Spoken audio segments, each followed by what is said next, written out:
манай төрийн нэг бүр нэг юмыг нэг аргалах гал, залдах гал, тойрох гал, бултах гал гэдэг нэг юм яг одоо харагдаж байгаа. Норог имэний тухай ярьж байгаа тэр 8 залуугийн тухай ярьж байхад юун 3 хүний баримтлагаа яриад байгаа юм цагтаагийн дарга. Мэдээлэл судалж орж ирэл дээ. Бид нар төгсөн мэдээлэлээр одоо авсан мэдээлэлээр энэ дээр бас хууль зүйн сайд тодорхойлоод хариулаад өгөөрэй. Норог цэгмийн сайтад ажиллаж байсан нэг хүн орогдсон. Хоёрдугаарт тэр тоног төхөөрөмжнүүдийг шалгахын тулд гэрчээр байлцуулахын тулд тэр хүмүүсийг авч явсан болохоос саатуулаагүй гэж хэлээд байгаа. Тэр залуучууд гарч ирэл хэлсэн шүү дээ. Тэр өрөөнд байхаас нь хойш тоног төхөөрөмжөө дахиж хараагүй. Бүр юу аваад явсан ч мэдээгүй. Жагсаалтын одоо хүртэл үзүүлээгүй. Орж ирэх худлаа мэдээлэл өгöd. Нэгдүгээрт. Хоёрдугаарт ер нь бол ингээд ийм худлаа аргалах гэсэн тайлбаруудыг сонсоод энэ бол нэг тийм онцгой юм биш. Би бол одоо зүгээр шууд дүгнэлт хэлэх гэж байна.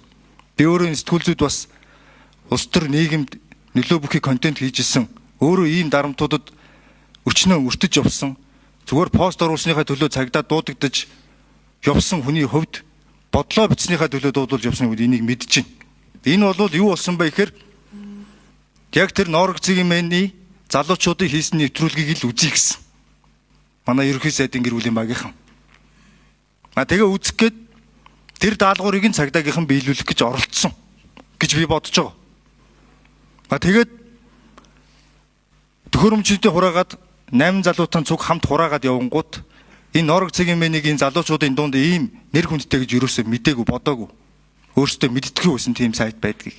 Гэтэл залуучууд бүгдээрээ үздэг, дэмждэг л байсан.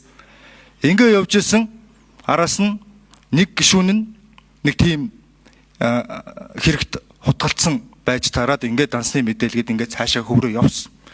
Одоо ингээд нөхцлөд юу болж өөрж ийн гэхээр энэ алтан гэрэл сайд л ерөөсөө нэг хэвлэл мэдээллийн одоо энэ орчныг, энэ арчлалыг ер нь байхгүй болгож байгаа юм шиг тал руугаа нэг хүн рүү чиглэсэн. Ер нь яг одоо л баларчаад байгаа юм шиг яваад. Үгүй шүү дээ. Би зөв дүгнэлт хэлж байгаа. Энэ бол энэ ерөнхий сайд усноос нь хойш эхэлсэн. Нямбатар сайдын үед бүр энэ хэргийг зүгээр самбар тавьж агаад хэргийн материалыг дэлгээ задлаад ярьдаг. Хэрэг сэтэрсэн шүү дээ. Дараагийн сайд инх баяр дээр ч энэ үргэлжилж байсан. Энэ болохгүй зүйл өнөөдрийг хүртэл үргэлжлээд байна. Энийг ер нь алтан гэрэл сайд маань өөрөө ер нь юу гэж бодож байгаа вэ? Энэ өвлөгдөж ирсэн муу мухайг ер нь засъя гэсэн бодол байгаа юу? Энэ өвлөгдөж ирсэн буруу зүйлийг олж харж байгаа юу? Энийг л ер нь шийдий гэж одоо арчсан намаас бид нар бас нэг энэ засаг масагт нь ороод ажил хийж байгаа байлгүй дээ.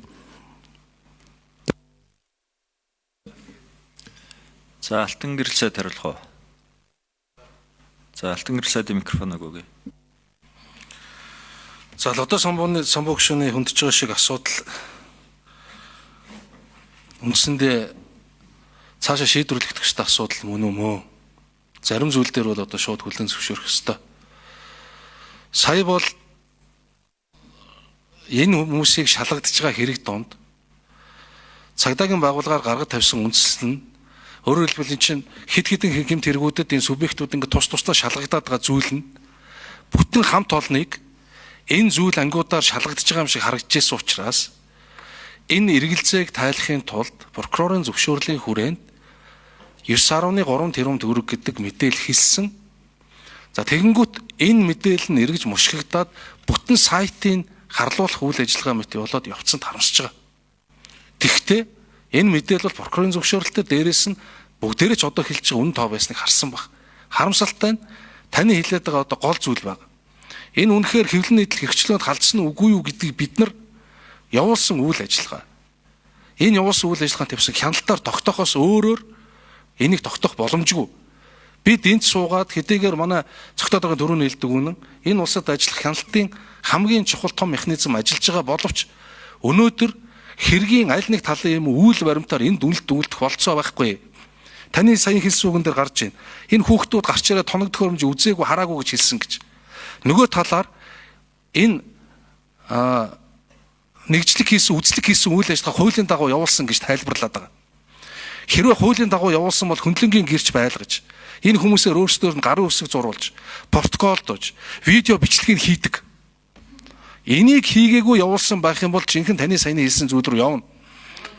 Тийм өөрсдөө гэдэг субъектив байдлаар бид нар буруутгахгүй. Өнөөдөр гэмт хэрэгтэй тэмцэж байгаа зүйлийг шалгаж байгаа хүмүүсийн үгээр шууд буруутгаад байдаг бол хэн нэгэн хэдэн жил энэ олон хүний нус нулимсаар тоглосон нэг итгээд гадаадаас мэдээлэл хийнгүүт ингээд шууд буруутгаад хэргийн материалыг задлаад байдаг бол энэ үйл ажиллагаа явахгүй. Харин шалгах ёстой зүйл мөн үү? Ингэж хэлсэн, ингэж явсан гэж байгаа энэ үндслүүд нь шалгах ёстой зүйлүүд мөн. Тэр мөрдөн байцаалтынхаа протоколоор нотлох баримтуудаараа нотлогдохгүй бол энэ өөрөө зөрчил мөн, цаашлал, гэмт хэрэг мөн. Ийм л үйл явдал байгаа. Тэгэхээр тавьж байгаа хүсэлт бол хэрэгт буруутгаж байгаа буюу сэжиглэж байгаа, шалгаж байгаа хүн бүх төрлөөр юу ч хэлж бол энэ эрх чөлөө. Өөрийгөө хамгаалах хэрэгтэй Монгол улсын иргэн хүн. Нөгөө талаар энэ цагдаагийн байгуулагч ингээд цаашдаа хэрэг төвгөө мөрдөх үйл ажиллагаа явуулах юм уу юу? Гэмт хэрэгт мөрдөгдсөн хүн дээр ямар нэг ажиллагаа хийж болох юм уу юу? Энэ талаас нь л би хууль зүйн дотоод хэргийн сайдын хувьд гэмт хэрэгтээ тэмцэх үүрэгтэй хууль зүйн дотоод хэргийн яамыг тэргүүлж байгаа хүний хувь санаа зовнил энэ дээр гарч байгаа шүү дээ.